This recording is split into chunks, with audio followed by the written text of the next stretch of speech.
Hi, my evening management and Jinx. Welcome back to Buried. We're beginning chapter 4 now. And Marcus has left us now. We have left Dennis. Things are not going well, basically. The ride up the elevator is intense. I take a series of deep breaths, doing everything I can to stay in control. Amy's gotten back to her feet, but her head is pressed against the elevator wall as she suppressed a series of sobs. I find myself trying to remember the way those creatures looked, but my mind seems to shudder at the effort. I've seen something that is an impossibility, a mockery of what I know as real. This fills me with a terror that dwarfs anything else I've felt since discovering this facility. I try to focus my mind on something else and remember Marcus's threats. I wonder if I ever see Marcus again, I say, almost to myself. Do you think Marcus got away from those things, Amy asks? Chances are he will. I only shot him in the shoulder, and if he's quiet and quick and, smart about stuff, he will get away. But I kind of hope he doesn't. I'm sorry, Marcus, but like the guy is creepy. He's unhinged. He's already trying to kill 3 people so far. So I don't think if he does turn up, it won't be good. Basically. Me too, she says, looking at the ground, her arms folded. So, I say, how did you end up here? She gives a nervous chuckle and shrugs. I used to work with the Pentagon. It was pretty upper clenching stuff that I still can't discuss. I assume this place is even more upper. I don't know how to say that word properly.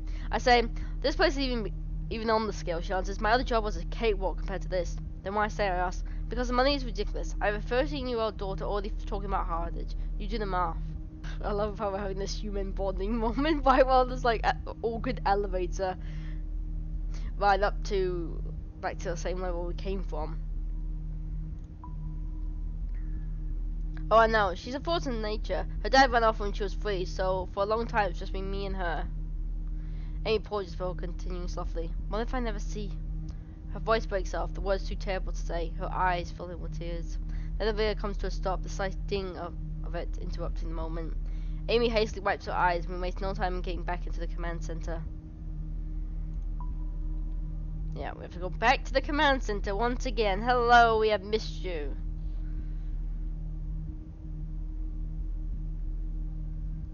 I ready the rifle, suddenly certain that there are more of these creatures waiting for us in the hallway of the 2nd level.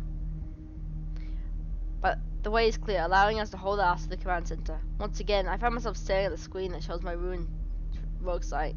Okay, Amy says, typing commands rapidly. It can't be that hard.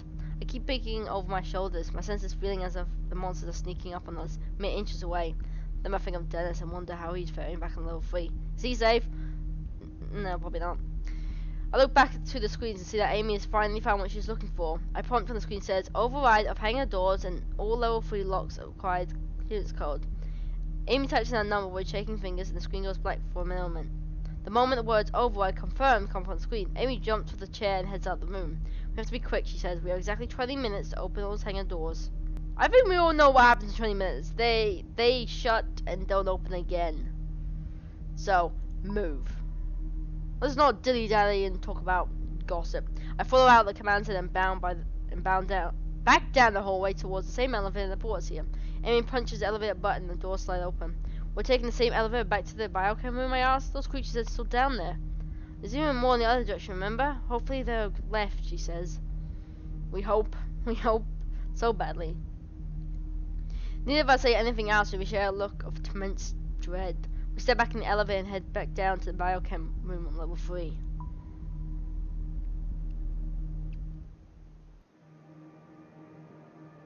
Hopefully. Is Marcus gonna be here? Probably not. He's probably ran off, hasn't he? As the elevator doors open, we peer out, looking to see if the creatures are still in the area. But it's all clear. Amy looks at me, her eyes are strong and clear. Marcus wasn't entirely wrong, she says, as we start walking back down the hangar doors. About what, I ask? About how I'm partially to blame for this. Why would you be able to blame? Did you have the experiment? You didn't do the experiment. You got the results. How are you to blame? Some things we do here, it's scary. We should have known that one day something like this would happen. Oh, so I was a part of this, so therefore I'm to blame. It's weird. Everybody here with the knowledge of what goes on level 3 is to blame, she says. It's highly advanced research facility, I say. Doing amazing but risky stuff. So yeah, you're partially to blame just by working here, but I can understand their dedication. So why don't you tell me a bit more about what does go on level 3, I asked. Are you familiar with the large Hadron Island over in Switzerland? I've heard of the phrase, but that's about it, I say. It's a powerful particle accelerator, she explains. Right now they're using it to try and create what's called dark matter. It's theorized that this dark matter actually makes up the majority of the universe, or parts of the universe are very different from ours. My guess is the people at the LHC will probably create the first dark matter particle in about 2018 or 2019, this year or next. Here in this facility, we were able to create one almost 10 years ago. It was the key to our research. I'm gonna ask what does this have to do with those things, because that I don't know what this matter does. I assume it's something to help with the teleportation, help with making energy, that kind of stuff. But what does it have to do with right now and those things that have come out of the nether dimension? You know, that's what's more important. Well, we still don't know whether all there is about dark matter or other matter we have yet to identify. These creatures could be made of it, or maybe they are even more exotic matter. We just don't know. If dark matter is responsible, there's no real answers to have. I scratch my head. So you're saying this dark matter helps with what? Opening up other dimensions or something? That's the theory, she says. During the point-to-point transfer, the subjects are gone for about 3 to 6 seconds. There's no way to see or measure their presence, but they exist somewhere. From what we can tell, they exist in some kind of void. Well, a void kind of explains it. It's a void. I'm going to ask, what have they done this with people? Because isn't that the big breakthrough they're looking for? Oh, we have sent human subjects through. Almost all of them have returned successfully. I make an involuntary grimace. Almost. There was one man, Dr. Kahana, who didn't return. We don't know where he trails off. I'm taking a moment to collect this down. Sorry, I asked, I say, feeling my mind started to bend inwards again. As we continue to walk between the silos, we walk past the area where we left Marcus behind, but he's long gone. Maybe we find our way out. I realize that we're walking very close together between the silos, maybe trying to create the illusion of safety. We reach the exit, connecting to the hangar doors where Dennis hopefully still is. My guts clench and my heart hammers in my chest as we open the door and walk through. While we're walking, we should be running. I lift the rifle, but first it seems nothing waiting for us. Then I see a glowing, hulking shape to my left, closing in fast. Uh-oh. The creatures are back. Oh. How's Dennis? Is Dennis still okay? I'm concerned. The creature is about 10 feet away and coming in quickly, so I do the first thing that comes to mind. I drop to the ground, making myself a smaller target, and raising the rifle. I'm not sure if I should just unload the bastard or try to be choosy with my shots and weaken it, or at least slow it down. I don't think we'll be able to kill it. I really don't think. Shoot to weaken. Shoot to weaken. I don't think killing it will be able to do that. My shot causes the entire milky white flame to jerk to the floor. It flounders, its ghost-like tentacles withering in rage as it cries out to me. It seems to turn and jerk away, parts of it appearing and disappearing every few feet. It moves down the hallway and out of sight. I look quickly around for others, but there's only Amy. She looks away at where the monsters wait with her wide eyes. Her face is pale, and I wonder if, like me, she's able to feel her mind trying to retreat. Come on, I say, let's find Dennis and get through those hangar doors. Amy glances at her watch and nods. We're already down to 6 minutes. Wow, okay. We turn around to the hangar doors, and I'm a little disgusted with myself because the bloody scene was so shocked me before. It now seems mild. Amy goes to work on the computer console on the other side of the door. She starts punching in the keys before saying, "This is going to take some time." "I thought you already locked it," I asked. "I did," she says, "but for this door there's a store of security permissions. I still need a hack. Marcus would have known how to do this." "Thanks, Marcus, once again for, betraying us." She trails off and I decide to let her work. Suddenly something slams into me. I feel my feet leave the floor and I'm literally falling across this concrete. I look up in time to see one of the creatures. It's apparently in no hurry to attack me again, focusing on Amy instead. She's not armed. I need to come up with a plan to get this thing away from her so she can focus on getting the door open. It raises one of its flickering appendage, making me certain that part of its makeup is pure light and energy. I could easily take a shot with my rifle, but my mind once again goes into how much remaining ammo I have. There's only one thing I can think of is to chase me and lead it away from this room somewhere. I'm gonna distract it and run, because that way it will, like, if I shoot it, it could just ignore me and go after Amy anyway, like take her with him. So distract the monster and run. Come and get me, I'm a target. Hey, I yell, right here, come and get me. I'm the one that shot your buddy. It turns to me and I'm once again faced with the staring at something that has no business in this world, in this reality. Its body gives off a sort of glow around the center part, a bulbous cord that is branched off into two humps, very much like a spider. Again, I sense this visual information is not accurate, but it's the best my simple mind can make sense of this impossible creature. It starts looking towards me and lets out a shriek of agony that makes my ears feel like they'll explode. Now I'm sure it's coming after me. I take off running and head to another hallway we haven't been down. I found myself in a dusty looking area and am pleased to find that the monster has followed me through. Well, that's good. Where did Dennis go, man? Where's Dennis?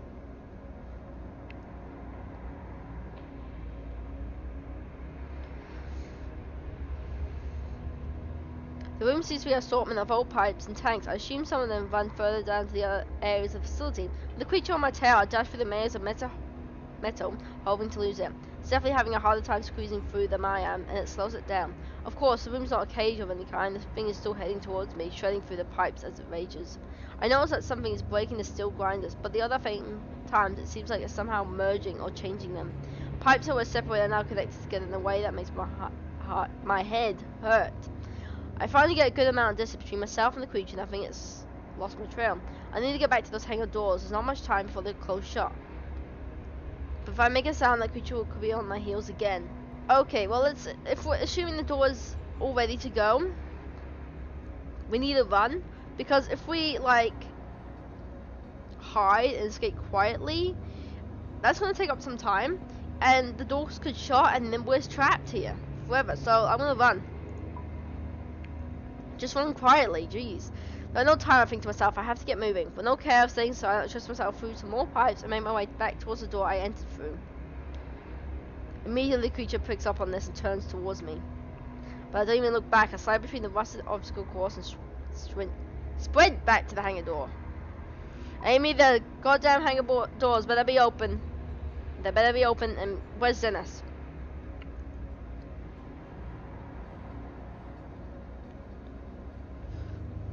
I burst back into the large room, see Amy still working on the computer, turn them on the hangar doors. You okay? I asked Amy. I can clearly see her battling for control of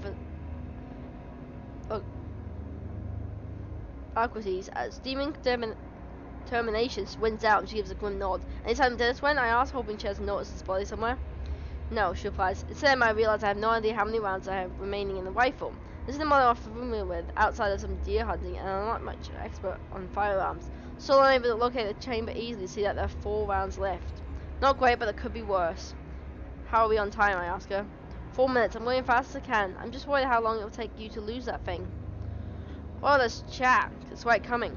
Well, I decided it would be better to get back quickly than to. In that second, the creature screams on the other side of the door. He'll be here any second. Amy does her best to focus on the keyboard, but there's no sign of Dennis. Before I have time to look around, a screeching sound erupts from the other end of the room. I bring the rifle up and the shooter starts to turn around. The hangar door is right behind me, no sign of Dennis. In the closing window of time, I have to be confident. Yet, when too much has come around the corner, my body wants to shut down. The pendulum seems to jump in time and space, reaching out for me a split second, independent of the body, and then disappearing back to where they came from. It turns and screeches at me, its glowing tentacles sneaking out of its body. My knees tremble uncontrollably.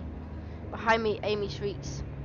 I feel myself losing control, my mind sliding into an abyss of insanity. I pull myself back from the brink. I've got to stay in control. I don't know what tailing away would do, but I don't think shooting them is going to be the good thing. I've only got 4 bullets left. There's 2 monsters in the other side of the room. They're not going to leave us alone. Like, if I shoot them, they're just going to retreat a little bit and come running forwards. So, might as well, no. Wait till they get back. I'm going to stand here and lose my last 4 shots, but what good would that do? So I said I'd turn to face the hangar doors. How much longer before you can open these things? Not long, she says, furiously tapping on the terminal as she commands flood the screen. I doubt it, I think to myself. Can I do anything to help, I ask. She doesn't appear to answer, deep in concentration. I turn back around and see the looming shape appear. The creatures come around the corner, screaming that static-like sound. I step away from Amy and the hangar doors and towards the monster, ready to defend her. I ready my rifle, but the creature wastes no time. It makes a jerking motion towards me, and there's a sharp pain in my chest as it collides with me. Or through me, it's hard to tell. My instinct is to try and grapple or hold this thing down, But then I realized I don't even know if that will work. I don't think grabbing it will work. I think grabbing it will make, like, touching it will make it even worse. No, no touchy. No touchy. Try and get away. I figure out I'd rather not learn more about the physical nature of this thing right now. I tuck and roll away from it, and I'm standing up to face it. With a screech of defiance, I raise my rifle and put a round in its core. The shot allows dead center the lights inside flickers almost violently. It falls back against the wall, issuing a hiss of its telltale static sound. It's then jerks away and retreats, at least for now. Another terror appears out of nowhere, screaming at me with its high-pitched whine. It's bound forward, charging in its strange, spastic way. I aim the rifle, intending to take this one in the core too. I take several shots, but it's still coming at me. Wow, they ripped all the bullets I had. It slams into me, and I realize that I've only had one bullet left, you jickbag! On contact, the wind is knocked out of my lungs, and the back of my head strikes the floor. But neither of those things is alarming as the fact that the beast is on top of me. Exterior is like a seashell that's been pounding by the surf for so long that it's loose all its edges and ridges. But the grip it tries to capture me is pure violent. I feel like this light soaked the pendulum that wrap around me. I raise the rifle knowing I still have one left. The weight of the monster is erratic. One moment I feel weightless, and then I feel like I'm going to be crushed. I push upward with the rifle to aim, but it's overpowering me. I'm not sure if I'll be able to get an effective shot off. Aiming is no help at whatever. I see the core of its body, a spider-like shape connecting to the rest of the thin white strings of tissue. I know I'll be dead within seconds unless I manage to shot that, but I don't know where to aim. Things already survived for so long. Shoot for the center. We have better luck, I guess. The creature is seconds away from tearing me into my shoulder. I have to stop it now. I grunted, trying to angle the rifle in the direction of the beast's formless core. The pendulums begin to tugging down the barrel as if it's at the moment I pull the trigger, unleashing my final shot. Thank God I saved this bullet earlier. Sure, aggravates enough to win me some breathing room. I saved my shoulder, but this thing's still alive and kicking. I have no bullets left. Suddenly I see the creature extends its tentacle in a violent whip-like motion away from me while it makes that static screeching sound. The creature disappears into thin air and reappears a few feet away from me, retreating. With shuddering and a quiet desperation, I get to my feet just in time to see the monster head in the direction of the Bicam room. Amy looks over to me from the terminal at the hanging doors, looking petrified. I manage to help myself up when I see another figure nearing us. To my relief, it's a human figure! Dennis! With a gun! You okay, boss? He asks. His eyes aren't on me, they're looking to the creature, trying to understand exactly what he's just seen. About 15 minutes ago, I heard the door to that maintenance room unlocked, Dennis says, pointing to the screen I tried to bust my way into earlier. Ah, Amy says. When I did the override up the commander, I locked all the small doors down there, including that maintenance room. I went inside there and hid, Dennis continues, and while I was waiting for you to come back, I found a massive trunk. There are a few guns in it, so I grabbed this one, he says, passing his shotgun. I am that person who's like, you found me a weapon.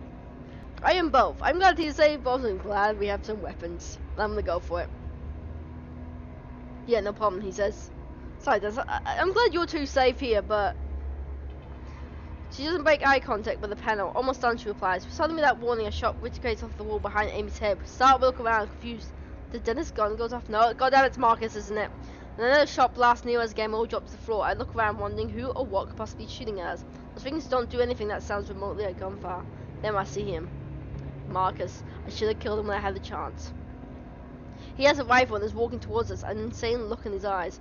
We all deserve to die, he screeches, unleashing another round that I hear whizzing by my head. Then it doesn't hesitate. He stands up and shoots at Marcus, causing him to retreat. Open that damn door. I am sick of waiting. I'm sorry, I'm doing my best, she says, fighting through the tears.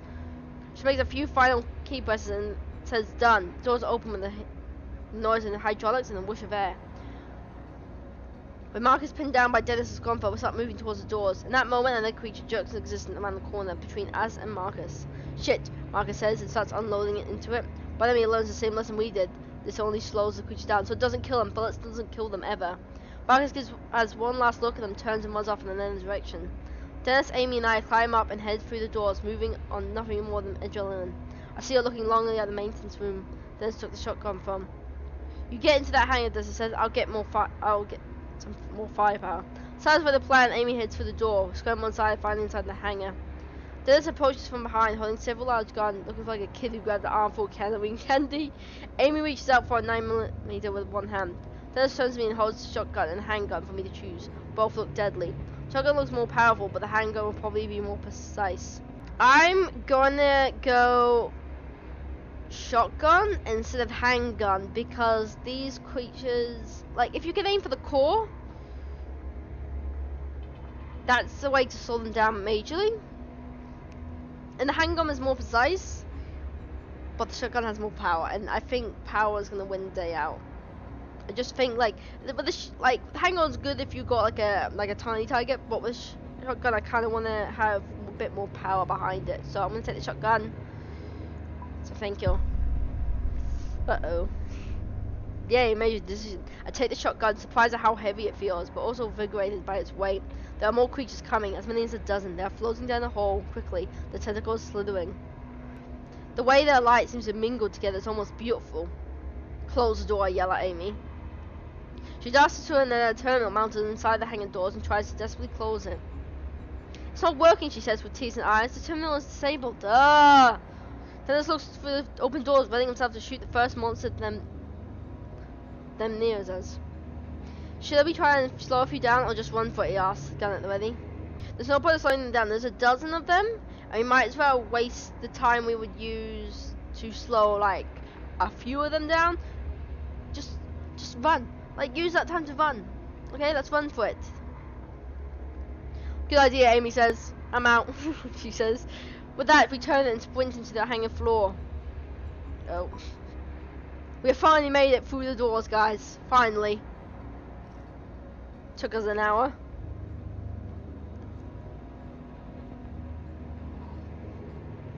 The room is enormous, so large it's hard to call the room of... So large it's to call it a room seems silly. A large concrete floor stretches out below an expansive lofted ceiling. The area is mostly empty except from one side, which has rows and rows of metal barrages. Back in the firewall is a lit area which seems to explore more rooms, labs, machinery. Also in the way of the hangar seems some kind of chamber or control center. Yes, again, another control center? Yay. Then as I follow Amy across the hangar floor, behind us a series of rough slithering sounds tell us that those creatures have made their way through the hangar. From up ahead, a loud buzzing noise sounds out. It reminds me of that buzzing noise I heard in the forest, that noise that got me into all this trouble in the first place.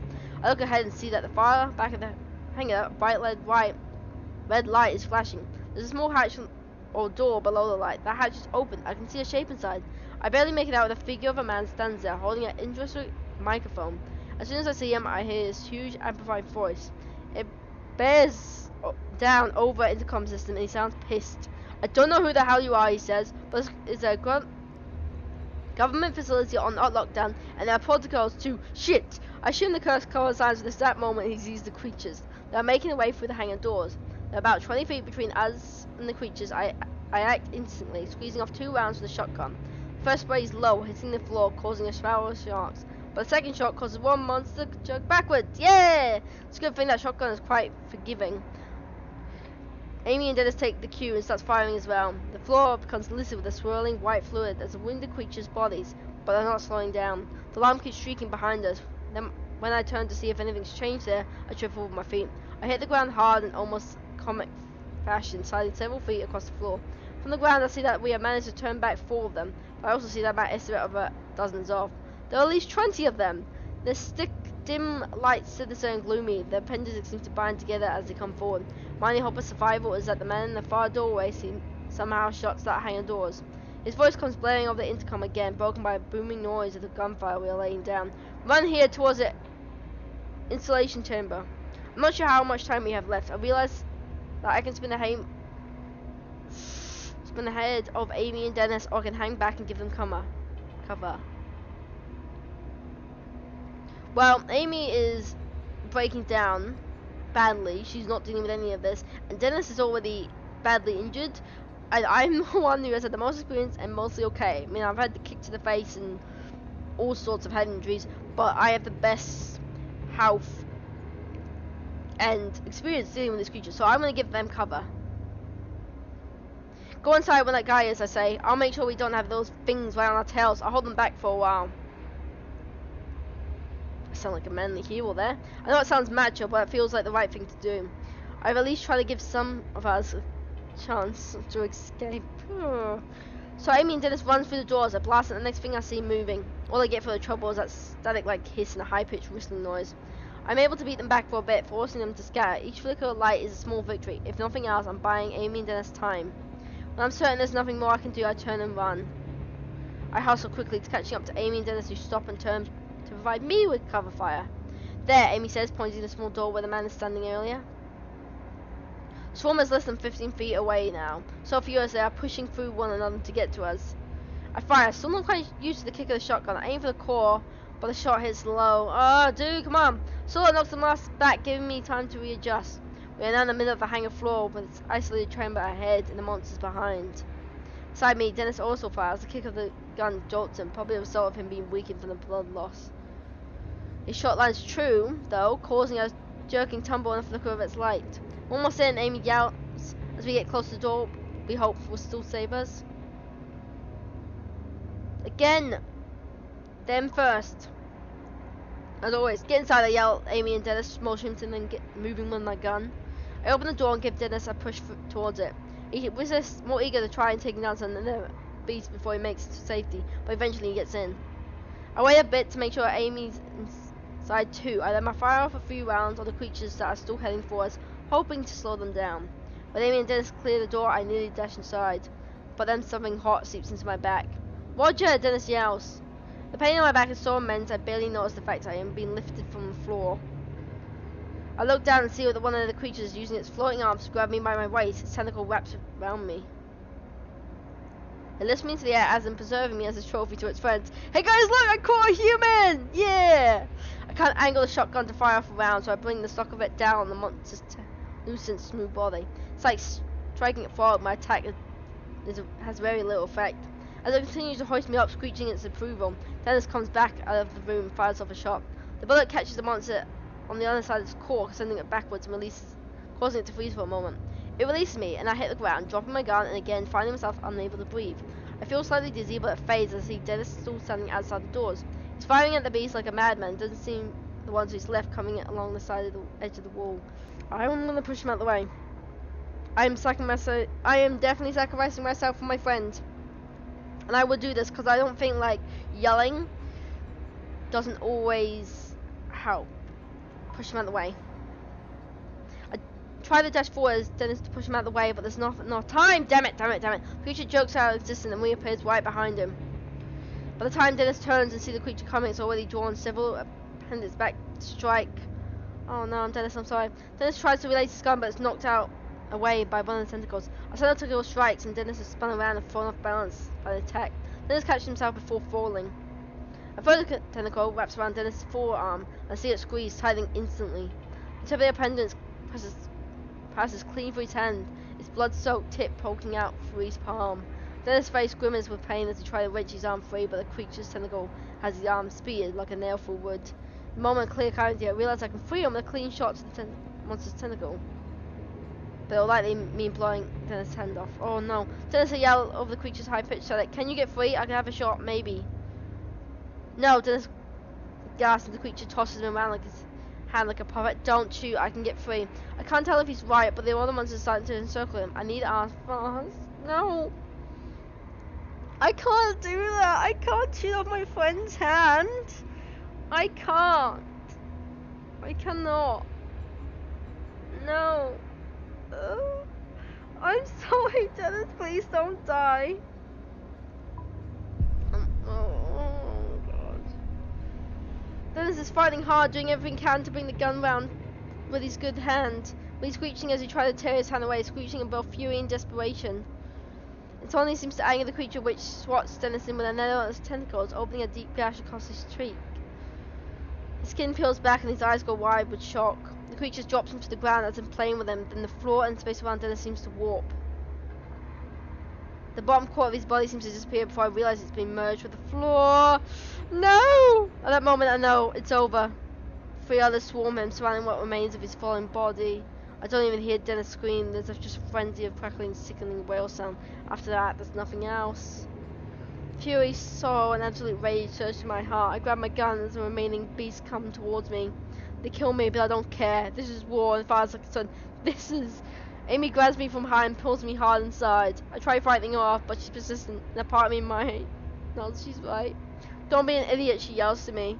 But I want to be an idiot, I reply.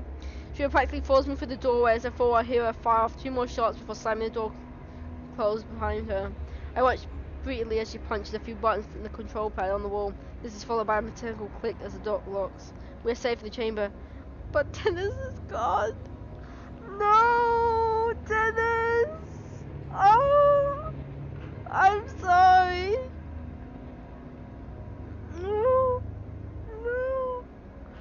I didn't want Dennis to be gone. I didn't want to shoot his hand off. And I had the shotgun as well, which will be even more powerful. It will take, like, everything away. It's like his whole arm off. No, Dennis. I'm mentally upset. No. No. Dennis. We are now inside a large reinforced chamber of sorts, almost like the inside of a submarine. Near us is a door, shut tight, Jesus! Far away from us is a back wall of sorts, controls and monitors. It seems clear that this metal door is impregnable, at least to them. I'm fairly sure they aren't getting in. Dennis, I say. I'm sorry, Amy says, and I'm sorry for pulling you back, but you're walking into your death out there. I know, I say. That doesn't make it any easier. I couldn't quite see, but it looked like you may have had a shot. Why you take it? Shut up, Amy! Why do you have to make it worse? Jeez.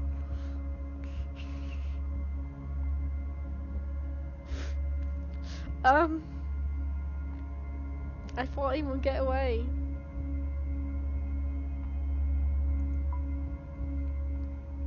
Roger, Amy says, my god, I'm sorry. There's no way you could have known. Who did I think I was, trying to bring him into this wretched place, hoping to save his life? A lot of good that did. I ended up letting him die right in front of me anyway. Out of nowhere, an image of Dennis pumping his fist after winning a game of pool pops into my head. Dennis always wins, always gets away, except for this time. It's terrible for me to say, Amy says, but you're right, he's dead. We're still alive and we need to get out of here. How, I say, nearly mocking her. By taking one thing at a time. We need to figure out how bad this is and how to get ourselves under control. And then, well, we're interrupted by a man's voice booming behind us. Just what in the hell do you think you're doing? The man roars. He's an older man who seems to exert power and authority, but he looks very tired and scared. I assume this is Barksdale. We don't even need to see him anymore because Dennis is goddamn dead! He walks over to a rouse from the back recess of the chamber. We didn't have a choice, Amy responds. We had to. Did you override the locks and hangar doors? Barksdale demands. Yes, I did. We had to. Do you have any idea what you could have done? Amy doesn't answer right away. She is furious, but also sees she's scared and visibly exhausted. I'm not staying quiet. Screw that. My friend just died. What else have I got to live for? I address my question to Amy, preferring to get my info from her rather than whoever this is. The man doesn't break eye contact with Amy. Colonel Barksdale, he wants the place, she says, annoyed. Look, Barksdale, she says, you can berate me and lecture me all you want when this mess is over. But right now, I have a wounded civilian here, and as soon as you can see, several entities are trying to get into this room. How can you be calm? Like, Amy, you were like having breakdown after breakdown, and suddenly she's very calm. Jeez, Barksdale, you must be a scary dude to snap her back into sorts. So, if you actually do something instead of sitting on your phone and yelling at me, that would be great. I am impressed by her guts and wonder if there's some sort of beef between the two of them. Surely working in a place like this could easily cause some stress and tension between people. As we wait, I notice a small peek through the door. I go to it and look out to these things. They're still looking away, still looking for a way in, but finding no success. I wonder if they can sense or somehow see me through the door. Flipping the bird, man! They killed my friend! I can't help myself. I hold up my middle finger to one and smile defiantly. I get a blast of high-pitched sounds in response. You will be impressed for speaking to me in that such a way, Barksdale says to Amy. I like how I'm flipping the bird to all these monsters and they're just still arguing in the background. Reprise me all you want. I'd like to survive this first. Cover your ears, Barksdale shouts, walking away from the far end of the room. Stay put until you hear back from me. Thank you, Amy says with fire in her voice. She then turns to me and says, better do what the man says. Yeah, cover your ears. I don't like loud sounds. And he's not going to say it because it's fun for it. Clap my arms over my ears just in time to protect my hearing from a deafening blast. I can still feel my blood rushing out and wonder if this is what Dennis feels like at the beginning of his end. For the start, although Dennis can consume me, something slaps against the wall of this room with tremendous force. I assume this is another monsters slithering along the walls, but when I turn back onto the door, I hear something surprising. More bursts of loud explosion noise start to ring out. Looking for the people again, I see the core of one of the beasts explode. They can die! Yay! It vanishes in a puff of smoke and clear liquid. Looking to my left, I see Baxter in a shooting stance to the far side of the room. He's firing through a small slit in the wall. He's using some sort of high-powered weapon, the likes of which I've never seen. I see a slight moving as the gun kicks, combined by a flicker of bright light. Immediately, another monster is down, a cynical flailing around aimlessly as most of its core is torn through. I instantly feel gratitude and immense satisfaction in knowing that they are being picked up in such a way. I kind of feel like watching will let me...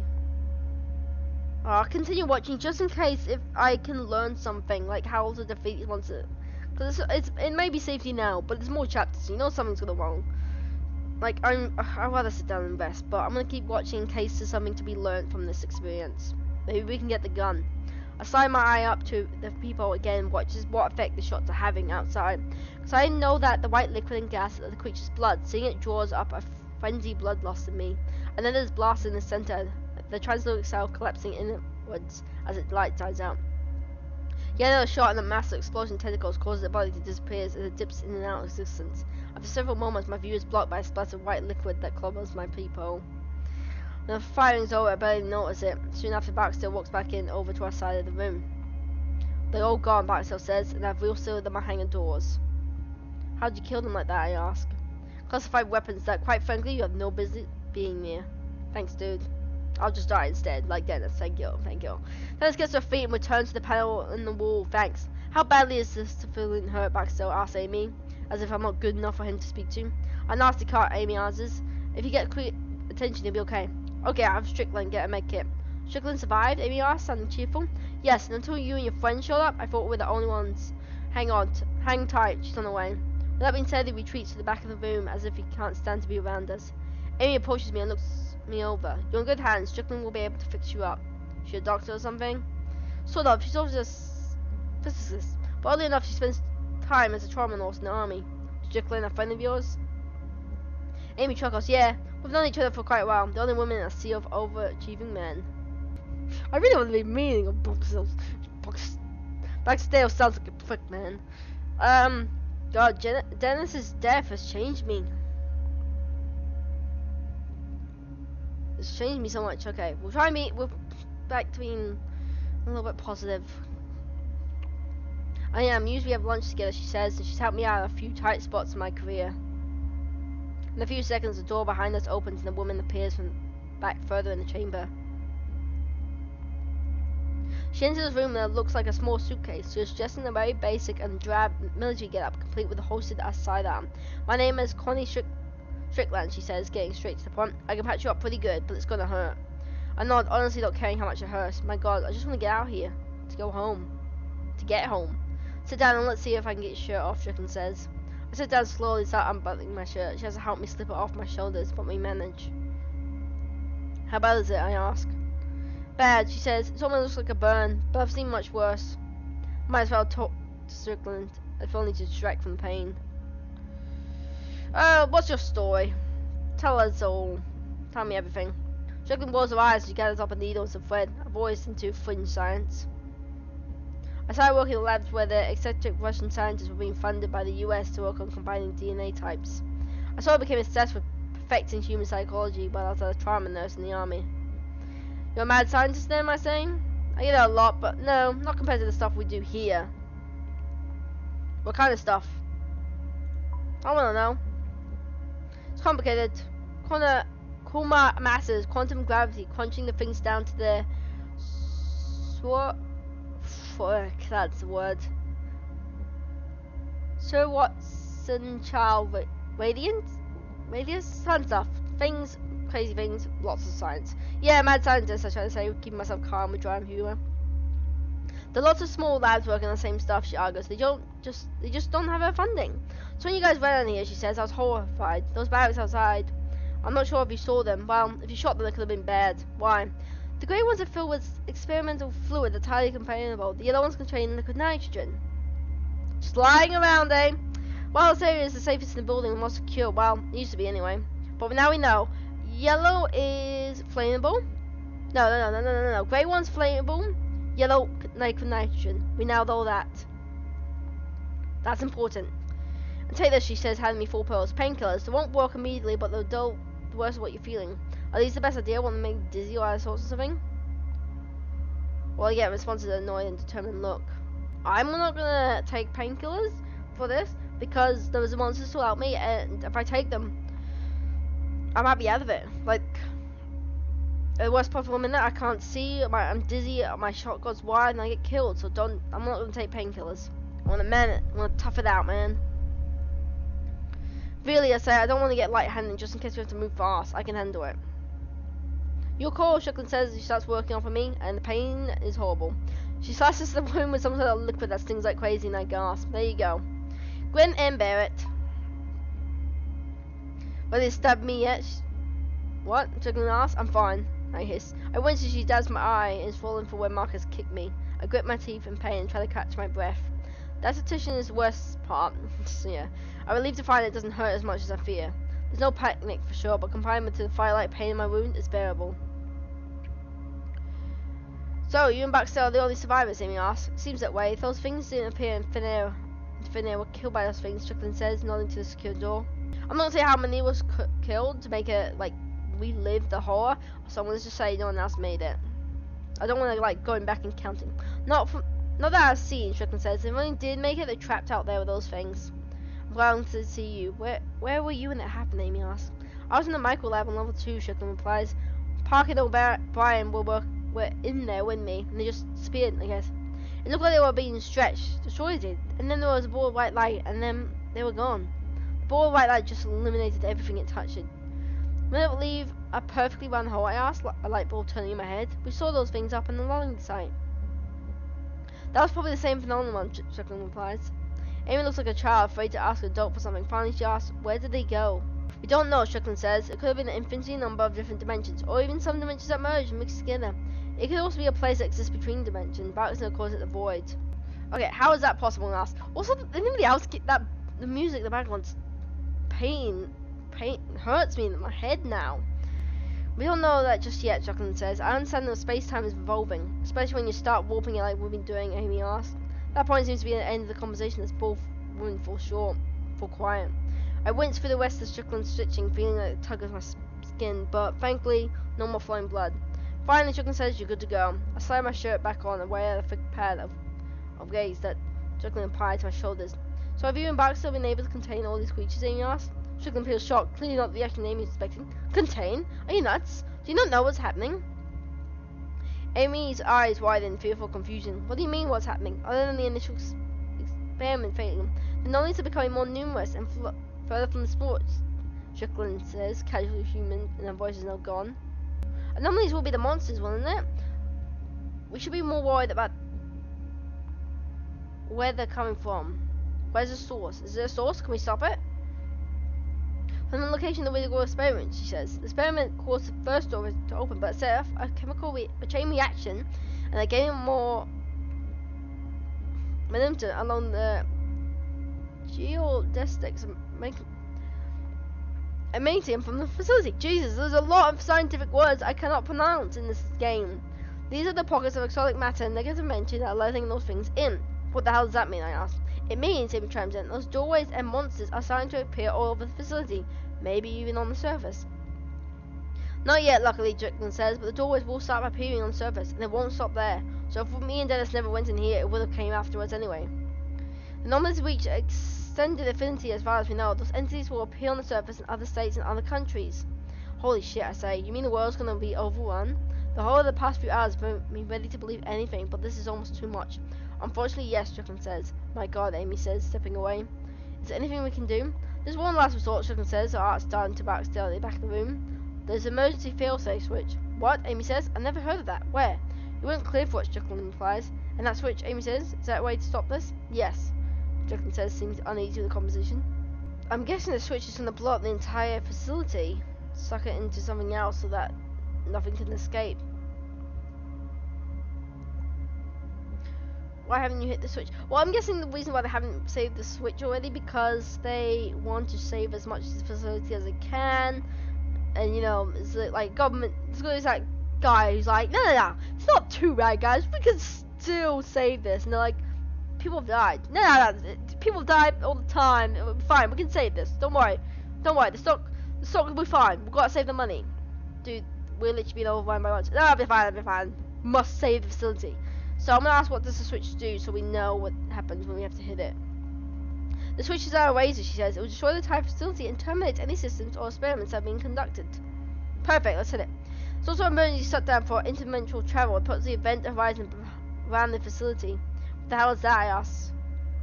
It's the perimeter of the black hole, she replies. The boundaries inside which nothing can escape. Not even light.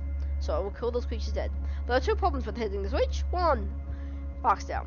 So the first problem is we'll be killed, sucked into a black hole before we even have the time to evacuate.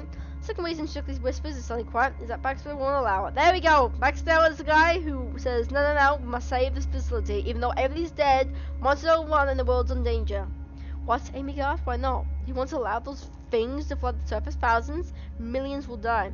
Strickland puts her hands up, silencing Amy. They both peer over to the far side of the room where Barksdale's had his back turned, listening in, obviously. I know. He says he doesn't care. He says he'll be happy to rid of the oversight so he can continue his work. Oversight? Amy almost screams, retaining control of her voice as when Strickland gazes her in a look of warning. You mean our government? I ask. He's aware this could disrupt even top of our government, and he doesn't even care. Strickland sighs. Barksdale is, well, he's gone off the range now. He's gone rogue and he's armed. This comment makes me look towards the shotgun I brought in with me. I'd nearly forgotten in the last few moments. While Barksdale had his back turned to it, I'd taken my hands and slid it behind me. Just in time, too, as Barksdale walks over to the back of the room to our side of the chamber. What up, Barksdale? Totally not planning a coup behind your back. He gives Strickland a suspicious look before speaking to her. Is a civilian gonna survive? Yes, he stitched up pretty good and ready to go. She replies. Well, that's good news, Barksdale says. I'm sitting right here, I say sarcastically. I can actually speak to me, you know. Amy, is it quite nice to see that you survived, he says. Were there any others? The aloof way this asshole's talking to us is getting under my skin. A guy named Marcus works on the first level from IT, she says. That's all I know for sure. Marcus Scott. Barksdale says, where is he? We're not sure, I say. He was separated from us. Oh, Barksdale replies, clearly taken aback by my stern reply. That's unfortunate. He's also gone rogue and armed too, and crazy, and wants to kill everybody involved in this mess. Barksdale seems to think that's something, and thinks about something, and looks strictly at me. You were along here, aren't you? Remind me, how'd you get in here again? We were searching for our crew, but we're still sticking to that. Ah, makes sense. Those cloaks from the entrance and shed are tied to the primary source, Barkley says, and we lost primary power just before the experiment failed. Cloak? I asked. Yes, Strickland says. In the shed you entered is usually not visible to the naked eye. Depending on the power source that were damaged, Barksdale continues. It could have been also shut down the locking system before backup kicked in. Everything's starting to make sense now. From the very start, it seemed peculiar that we've so easily walked into a place like this. Damn it, game! I want to know where the crew is, and I want to know what caused the experiment to fail. Wait, they lost power, didn't they? They lost primary power just before the experiment failed.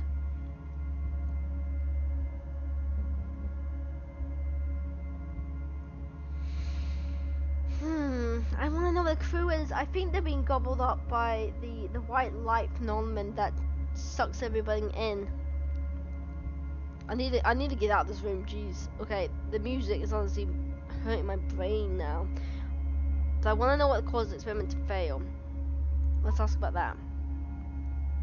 Your crew hit... no way, you don't blame it on me. Your crew hit our main power lines. We weren't sure how, but we know that's what they did. You trying to blame this all on me, I warn? Time was unfortunate, Barksdale says. So where's the rest of my crew? Your crew, Barksdale asked. Frank and Joe, they're gone. Gone where, I asked, my voice trembling. Hearing speak my name to my crew enrages me. They were simulated by the antimatter pockets created during the failure and knew it. The bright ball of light. In the aftermath, all you would see was a round hole in the ground. Barksdale says like they're sharing yesterday's sports scores. Yeah, Frank and Joe, they're dead. I let my face crumble to my hands. I expected this all this time and they'd been already dead. So, Amy asked, what do we do now?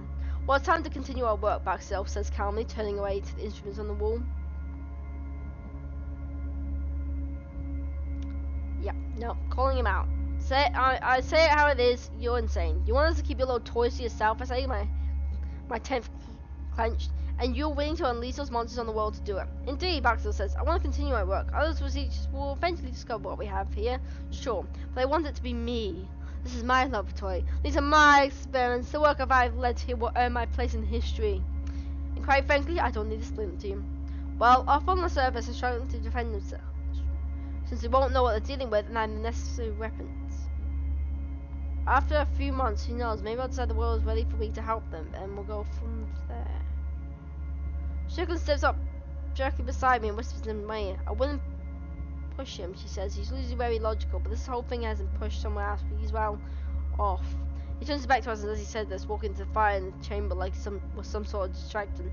Amy takes this opportunity to whisper to us. We need to hit that switch, she says. It's the only option. What he's saying is murder, treason, genocide. It's just horrible. She looks over at Strickland for support, trailing off, but Strickland looks at the ground, clearly torn. She'll look anybody in the eye and makes an effort not to look at Barksdale. She seems distracted with whatever instructions he's studying in the far side of the room. I want these weapons. That's what I really want. That's the moment I realize my body feels like a bomb went off inside it. Maybe those painkillers wouldn't have been so bad. Strickland finally whispers in response. Even if we decide we want to hit that switch, Barksdale won't allow us. To hell with him! To hell with him! Seriously, what the hell? His plan sucks. His plan is horrible. To hell with him. Amy agrees. Where's the switch located? She asks. There's an elevator on the hangar, Strickland says. Take it to the basement. The switch is at the end of a long tunnel. But Strickland never finishes. Two things happen at once. She speaks, her mouth stopping in mid-sentence. First, a loud booming noise rings out, and then the top of her head seems to explode. Barksdale, is that you? Amy screams out in surprise. I jump back in shock as Strickland's body collapses beside me. Behind her, fallen by Barksdale's holding an experimental rifle, and now he's pointing it at us. Wow.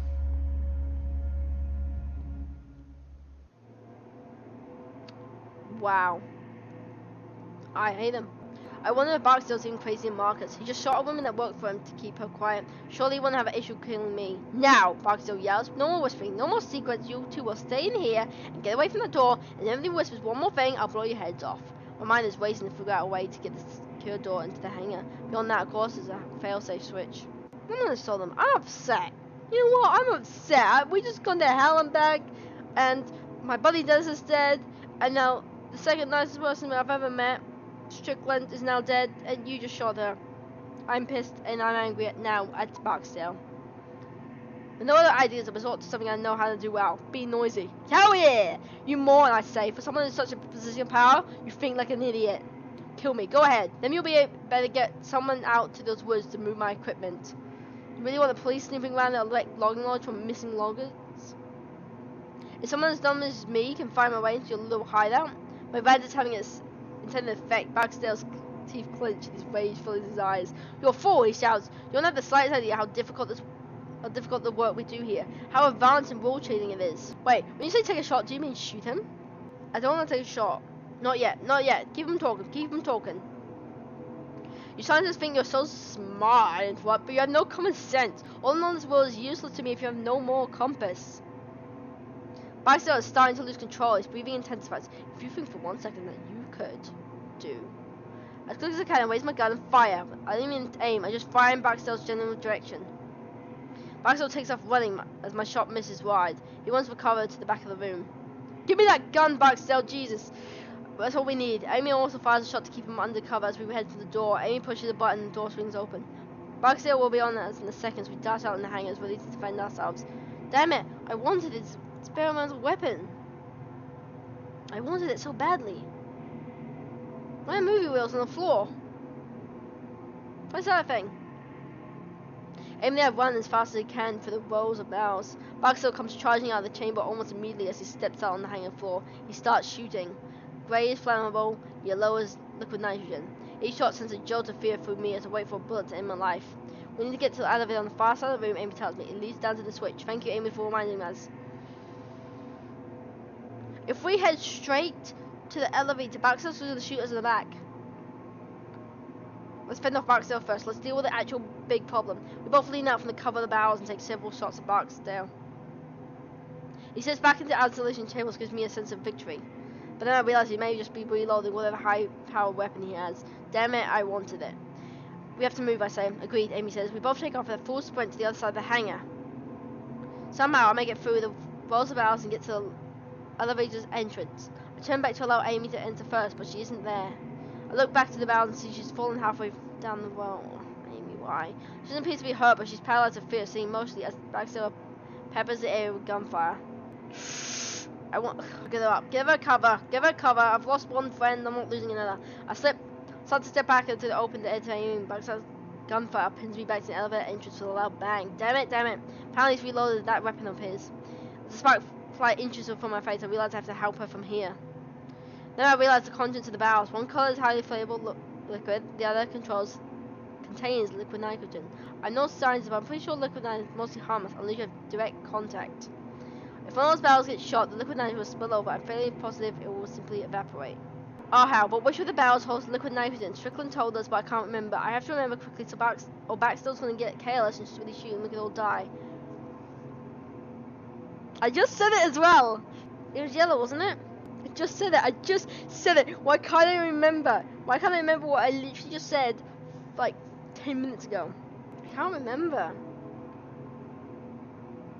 Everybody at home probably remembers. You're probably screaming at a TV screen, mobile phone, whatever you're watching is on, just like, pick that one, pick that one. Okay, logically the yellow would be the flammable one. The other one was grey. I've got a 50-50 choice of whether Amy lives or dies. I'm pretty damn certain. Oh, I'm gonna hate myself. This is wrong. I'm gonna hate myself so badly. Okay. Yeah, okay. Okay, I'm pretty sure the grey bars have liquid nitrogen in them. Guys, I don't have time to second guess myself. Yes, I do. I take aim and pull the trigger, hitting the grey barrel 20 feet or so from Amy. There's nothing at first. I just wonder if there was a definite exploding of fire. Oh no! No! It knocks him into my ass and I can hear Amy screaming. A flame and debris rain over my heart sinks. It wasn't the grey barrel, it just shot a barrel full of fuel. No! I stand up feeling the hairs of my arms being singed slightly from the fire. No, you assholes! Why would you do that? I can see Amy out there, her legs on fire, she's doing everything she can to roll it out, but everywhere she rolls is just more fire. I'm just about to run to help her. I hear a gunshot. I free for a moment, assuming the shot is meant for me. It's not, is it? But as I watch the large red flow booms in Amy's chest, she toppled over. I was like, God, see, back down with this gun out of his skull! Oh, so when the anger balls up with me, I have to keep it under control. I have to get to that switch. When Amy gone, there's something else for me to do here. I turn away from the hangar and head to the elevator. No! When there's a drenching feel and adrenaline, I reach out to press the call button to the elevator and it feels like I'm watching someone else do it. I stepped inside and the doors closed and monsters on the elevator like dying dogs. Oh no, I killed everybody. This is exactly the opposite thing I wanted. The exact opposite of what I stand for in these games. Why? Then he decides down the light from the flames give way to total blackness. Now I'm on my own. End my suffering. God damn it, why? God damn stupid scientists. Why would you put stupid flammable stuff in the blandest looking barrels? Wouldn't you put it in the bright shiny yellow one so that people will know it's dangerous? Well, that's what they did, and I shot the grey one. No, I am right. I am right to be pissed like that. Why would you put it in the grey one? Why the hell would you put fuel in the grey one? Why didn't I remember? I literally just said, oh, I'm gonna be so pissed later on. I lost track of how long the elevator descends. It's hard to tell due to the lack of lighting. It must have gone under there 500 feet underground. The elevator comes to a stop with a sudden clank, and I waste no time exiting. The tunnel stretches out with sparse white bulbs lighting the way. Most of the walls made out of raw earth and rock. There's boards and concrete slatted in areas used to reinforce the tunnel. I see a warning sign posted on the wall. I want to read it, but there's not much time. I'll read it. Why not? I'm dead anyway. Warning, unfirst rate personality only beyond. But that was trespass warning because of the full extent of the law.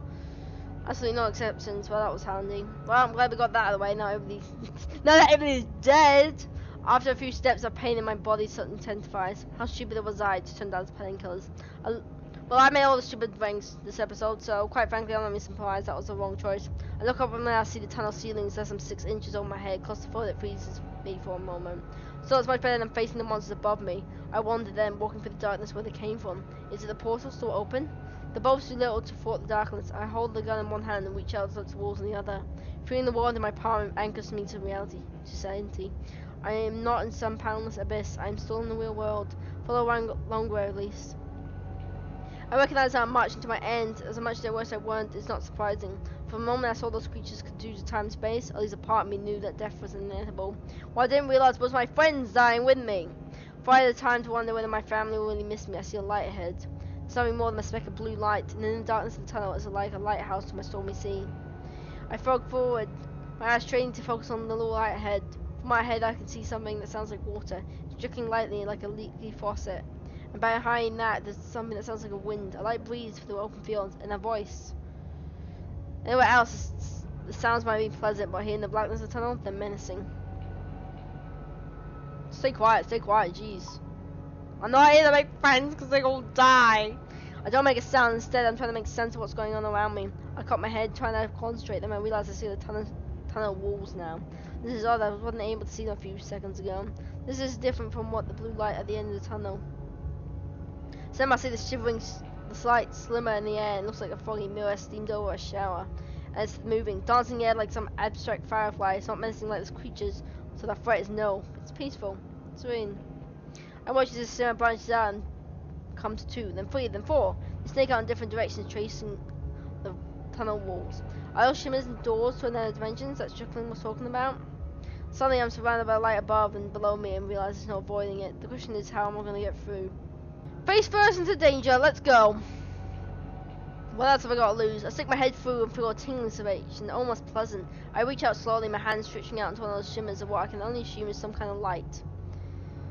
They're hypnotizing so much that I don't realize that the tunnel walls are vanishing.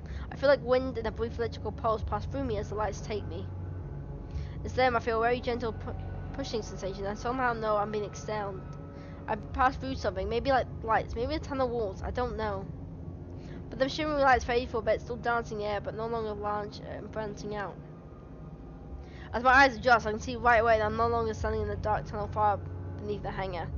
I have no idea where I am, I'm just somewhere else. And I'm terrified. Oh god, what now? Okay, what the hell, that's even worse. Yep, worse. The ground I land on looks like hot coils. There are drips and many cliffs breaking the landscape ahead of me. There's a wash of orange and blue overhead in the sky that makes no sense. It's both beautiful and terrifying at once. A scattering of sides overhead, and it seems to be breathing, pulsing with a gentle light energy, if as if alive. I can't tell any clouds in the sky because everything about, from the colours, the trembling horizon line seems to be amorphous. Everything's knit together like living. I stare a moment long and I swear I can feel the sky breathing. Far off to my right I see what looks like a plump of fire. It's small yet bright with no source of fuel. It looks like the ground itself is creating the flame. Several more of these flames dot the landscape further out. The air is thick and muggy, then I realize something horrible. I don't know if I'm breathing here resembles air at all. In a place like this is one of impossible beauty, but the stark horror in my mind doesn't know what to do. A wave of nausea comes over me. I think I might be sick. I'm not sure how it would be better to fight it or give in. White light that brought me here is nowhere to be found, so I'm stuck here, which is even better. Is anything else even here? Is there a way to escape? Look around, chances are there's nothing. I continue to look out this nightmare's landscape and see a few other unexplainable oddities. There are billowing flames in the distance, not like a volcano explosion, just some sort of slow heat pouring towards it that defines reality. This allergy seems to be more fitting when I see the thin, veil-like roots of the fire twisting into the ground and darting back out in all directions. I get that sick feeling again in my gut and realize my mind just needs something to focus on. Then I hear a voice, it's faint, distant. I turn and hear it coming out of one of those massive crevices along the ground. Inside that crack, about 10 feet down, a very pale man lands on the ledge. He's human, but looks close to death. He's in the center of a large pool of blood, his left leg's been twisted and torn in an unnatural way. As I walk to the ledge, he looks up and sees me. Help me, please, the man says. His eyes are wide, although anything about him seems of weakness. He's close to death or sanity or both. Who are you? I'm Dr. Kahana, he's changed to get out. I work in the facility. Please help. I want to know more, but it seems cruel to steal what looks like these last breaths just to answer my questions. I'd love to, I respond, but I don't know where the hell am I or how to get home. The light, he says, is a doorway. It might take you back to the facility.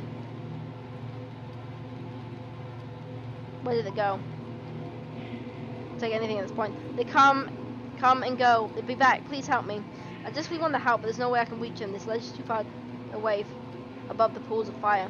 I don't think I can get to you, I say. No, that's not what I meant, he replies. His eyes on the shotgun I almost forgot I'm still holding. The shotgun that killed all my friends. I realize what he wants and shake my head. I can't do that. Please, please. Those things, they had the others that came here with me. I got dropped along the way. They'll be back, and they'll be back, and they won't kill me. That, he says again, unkindling the gun, will be quicker, less painful. I can't, I repeat. Please, look at my damn leg. I'm dead anyway. I'm about to refuse him again when I hear the all too familiar stagnant sound from out another crevice behind him.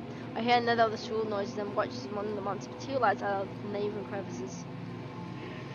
2 more out after it, with a third, then 5, then 10. Soon lose count as if what just a few turns out to be a flood. I didn't understand what the man's reasoning. A bullet would be a mercy. I check the gun, see I've only one now left. I can use it on this guy, but I might need it for myself later. Beside me, our man pleads again, my God. He says a raving lunacy in his fight. Oh, I don't believe in this. I don't believe in this, but like I've killed everybody else at this point. I might as well kill the poor doctor guy as well, since he's begging for it. This game has changed me, man. I went in here full of hope and determination that, you know, I'm gonna get everybody through this. Don't worry, guys, we're in this together. There's no one left. It's just me. Choose to kill everybody in this game, apparently. I look back to the man and wince. I know it's the right thing to do, but my finger resists. The war discussed, I level the gun towards his head and 2 miles away, then pull the trigger. Your aim is true. The man crumbles lifelessly to the ground. So I now see the shivers waving to my right, in the direction I originally came from. I look back to the monsters and see that they have now noticed me. Some of them begin to flow up the walls of the crevice, less than 10 feet separating us. Shimmer the white light within arm's reach. Its movements remind me of a fish in the aquarium. I reach out and feel myself accepted by them again. I feel a sensation of wind and wait for the feeling of being pushed out back into the tunnel in this facility. Is it? But this doesn't come. This time I feel something else. I feel a tugging sensation that wants me, drag me back in all directions at once. As the world goes dark, I realize I'm somewhere else. It's not the darkness of the tunnel. This is the darkness of the tunnel void. Oh, come on. No, there's nothing. Just silence. There's darkness around me everywhere. Nothingness. I feel as nothing under my feet. Nothing to my side. I can't touch or sense anything at all. I don't even know which way is up or down. As if though I'm all that exists. As I remain there, I can just hear silence. Knowing the sound of my heartbeat. The blackness is so deep I can feel myself. I can't even distinguish between my thoughts and what is real. I'm screaming, but I can't tell if it's someone else or my mind trying to fill this void. I'm gonna try to move. Try to swim in the void. I try to kick and move my arms, but it's not working. It's not clear in which way it's not working. Are my limbs not moving, or have they gone numb? It's impossible to tell. My body just seems become absent of sensation. I assume this is the place Strickland referred to, the place to meet between dimensions. This darkness could consume me if I wanted to. I try to will myself out of it, to have the shimmering light spit me out, but isn't happening. At this point, my mind seems to hallucinate, or at least I think it does. Are they visions? My mind playing tricks on me? I can't tell. All I do is watch. I see a log in sight, and Tony's legs still pinning underneath the jaws. I feel pang of regret I have left him in such a state. I see myself talking to Dennis. He looks distracted as I tell him that Tony is... distraught, sorry, as I tell him that Tony's gone. Then the scene will rearrange itself from suddenly between Dennis and Marcus's gun. It changes again, and sharper Marcus lies on the ground, still and hell-bent on revenge even after I let him live. In my mind, I'm sobbing as I watch Dennis get torn apart by those monsters all over again, and I just stood by and watched. I try to let out a scream as I watch myself shoot the wrong barrel, blowing Amy to hell. There's no sound. And just when I feel like I can't take any more of this, I see the man in that strange world begging for death. I watch that take his life before the beast reach him. All the things are flooding my mind. It feels like my brain is vomiting. Yet in the midst of it all, I see what really important. The switch. In my mind's eye, I can see that glowing light in the tunnel. The one far ahead, small and distant. Focus on it, focus on it, focus on it. Let's go for it. I focus my mind on the tunnel and the image of that flickering light. And a mental effort so strong that it's nearly a physical emotion, I make myself envision that little light in the tunnel as if it was right there in front of me. With that, I feel the wind again, a slight breeze that seems to come from everywhere. And then a relief that I can only imagine feels like death. I move forward.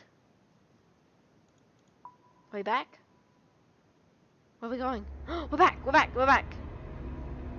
What a nice trip to hell and the void in the back. Back to the noisy real world. I'm ejected from the void and suddenly I'm standing in the tunnel again. I let out a wail of triumph that turns to a bout of weeping. A weeping only intensifies when I see the light overhead, flickering blue light. Someone behind me, I see a crackling noise. The monsters from the other place have come through, but all at the same time, they've gone through the tunnel the other way in search of me. Oh boy. And now, because of my crying, they knew I was here. I feel like I can listen to get a better read on where they are, or I can just make a break for it. Run. Run. We're always gonna run. I don't even bother looking back, there's no time. Instead I run with all my might straight ahead, my focus on that little blue light ahead of me. As I run, I see different light, a white one flickering in my peripheral vision. It's another one of those shimmers that goes out of the world. It seems to be appearing and disappearing more frequently now. Strickland was right, those things reach the surface to unleashing more monsters. This thought makes me refocus on the blue light, the man-made light, the switch. This blue light gets closer, and as it does, I can make out a square shape around it. This has to be it. The familiar static scream of the monsters is much closer now. I have to be quick. I grip the gun tightly, regretting my decision to use the last bullet on the man in the other world. It looks like I'll be using this as for a bludgeon. I run ahead into the dark and my eyes locked on the switch. I assume it's going to be kill, not only the monsters but myself as well. As I approach, I see the lever is covered in the glass box I'll need to break. Good thing I have the shotgun. Blue light directly beneath it, highlighting a series of tubes and wires that snake into the inner workings of the device. In the middle is blackness, not like the dark color part of the machine, just a hole in reality. It looks like some sort of illusion. All the while I can hear the static of the creatures coming up dangerously close now. I have no idea how much time I have. Smash the glass, smash it, smash it! All in now. I draw out the stock of my gun and smash through the glass box that houses the lever. The glass shatters as music to my ears. I reach out the lever in my hand, grasping it. Without warning, I feel intense pain course through my body. It feels like the fire racing down my back, causing me to fall on one knee in agony. There's only one of them I can see. It blasts a horrible static noise at me as I ready my gun. With no bullets left, I get ready to use it as a club. I try to strike. Dancer bats away the gun away, warping into an S-shape, then follows up by swinging its pendants at me. A swing of its touch forcing me back against the side of the cavern, my face striking the wall hard. My jaw crunches and I feel a sharp pain encompassing my head. Then the teacher is upon me again. Something was mounting to me. I scream. I can't help it. I sound like a wild animal. I try to keep fending them off, but I can go for broke and focus on that lever. You should be damned. Spring for the lever. Just go for the lever. Make a break time. I pour all my strength into my legs. The moment the monster in front of me draws back its eel-like arms to grab me, I pivot backwards. My back strikes into the machine, sending agony ricocheting through my body. I'm so thankful I broke the glass before the incoming violence. I stretch out and grab the lever. With one last desperate scream that shreds my voice, I jam it down. The tunnel is suddenly filled with a flash of intense darkness. It expands from the switch, swallowing the mat around it. At first, I'm sure this is the end for me. I expect the darkness to consume me, followed by death. But then there's another shiver of dancing white light appeared next to me. There are more of the streams of light ripping through space like the ones previously sent me to the ungodly world and the void. With nothing else to do but die, I try and escape into the shimmer. When the stream of light elopes me, the expanding darkness of the switch is gone and I feel a huge push. Wow. Back into space we go.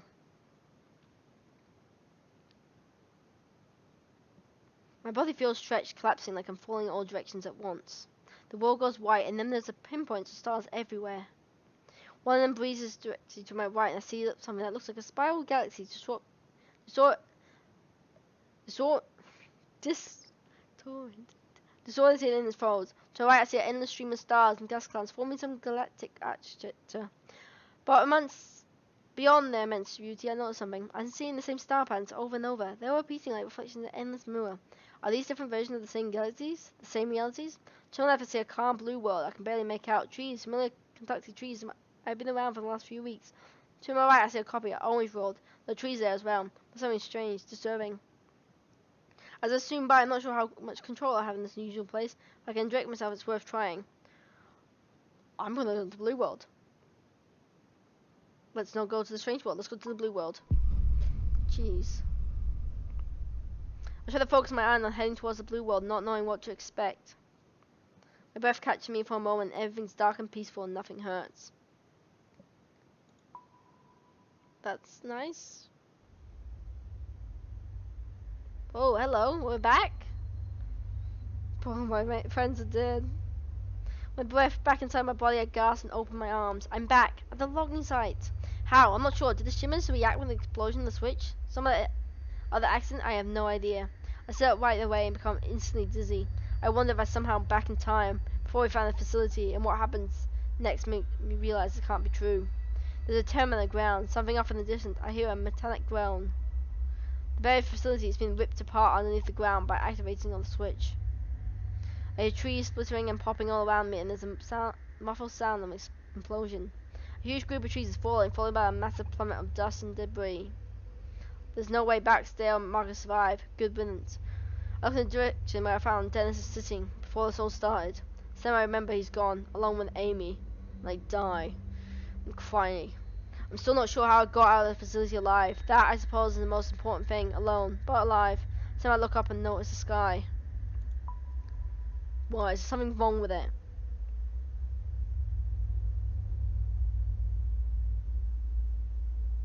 Looks nice to me. The sky is beautiful and familiar. Unobstructed by the trees that have been standing several minutes ago. I exhale and let my body start to relax. It's finally over. I'm not sure how long it will take me to get back in some semblance of life. But I know one thing for sure. Any day above the ground is going to be a good day. The end. Jeez, could that get any more horrifying? Oh no, I feel so bad.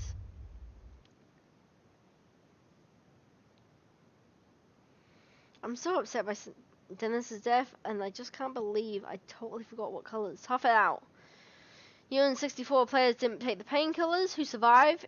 You and 38 players didn't shoot the right barrel, resulting in Amy's death. Damn. Mercy, you and 30 players mercilessly killed the man who asked for death. Going home. You and 83 players headed towards the blue world and went home. That's nice. The end. We're back. Home. Everybody's dead. Oh, nice. Says that. This game was awesome.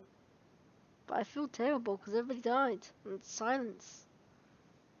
I couldn't have made that even worse than I tried, I don't think. I don't know. I have no words. This game's excellent. Please go. Try it out for yourself. See what happens to your version, your playthrough of the game. But man, I don't think... Like, I killed Amy. I killed Dennis. I actually started crying when Dennis died. I can't believe it. And Amy, there was a 50-50 chance. I mentioned it, I remembered it, I reinforced that memory, and then I totally forgot, and I don't even know how I did that. I don't even know how. In my mind, I don't even have one of those moments like, oh yes, I knew it should have been that, because I don't even remember it. I haven't been told. I just can't remember the order. It's all jumbled. I don't even know why. I don't know. Time to head to a doctor and psychologist and spill my guts because this game has upset me in so many ways. Like seriously, this went from, you know, making smart decisions, making sure everybody survived, to full on everybody died, my soul is gone. What has this game done to me? It's an excellent game. I'm definitely gonna recommend it. If you want your soul to be ripped out and torn to shreds, play this game. 10 out of 10. 10 out of 10. And I'm interested to know what different choices could be made. Because there's a lot of stuff that you could have gone in different directions in, and yeah, I'm proud of my way of doing it. I don't regret it. I'm upset that Dennis and Amy died though, that's the only thing. But anyway, that's it for this video guys. I hope you have enjoyed it. If you have, why not subscribe for more content? And I'll see you in the next video. Bye.